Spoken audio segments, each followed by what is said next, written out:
दरमा न मिलबारु आम बस ड्राइवरों आंदोलन पोखरीपुर डिपोर 43 बस बंद 42 दिन है मिलना दरमा स्टीयरिंग छाड़ आंदोलन को ओह्लाइले बस ड्राइवर यात्री माने हेउछंती हंतसंत बेसरकारी जान रे भड़ा वृद्धि दरमा अकाउंट को न आसिबा पर्यंत बस बंद रखिबाकू ड्राइवर चेतावनी।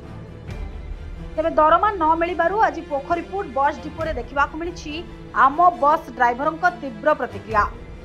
42 दिन बीती जाइथिले भी दरमा न मिलबारु बस ड्राइवर माने स्टीयरिंग छाड़ आंदोलन रे जोग दैछंती।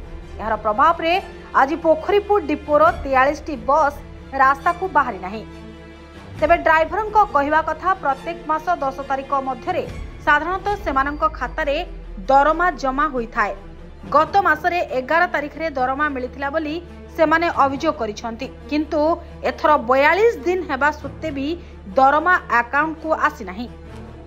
ड्राइवर मानक अभियोग गत 3 दिन धरी सेमानंकु भूताई चलीछंती, किंतु खाता को टका आसुनी। परिवार चलिबो किपरि, पिला छुआंक खर्च केमिति हेबो, तेणु बाध्य होई आमे स्टीयरिंग छाड़िछु। तेबे आंदोलन बड़ प्रभाव देखिबाकू मिलिछि।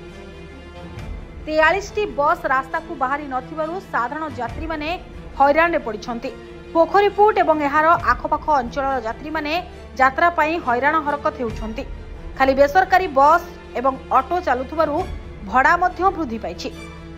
बस डिपो परिचालना पक्षरु एई असुविधार समाधान पई आलोचना चलिथिबा कुहा जायछि, किंतु ड्राइवर माने चेतावनी दैछंती जे दरमा खाता को न आसीबा पर्यंत बस चलिबो नाही। ड्राइवरंक दरमा विलंब को नहीं असंतोष बढ़िबारु एहार प्रभाव साधारण लोकंक दैनंदिन जीवन रे पड़िथिबा देखिबाकू मिलिलानी। एबे समस्तंक नजर केबे हेबो एहार समाधान। Bureau report ATV Odisha live.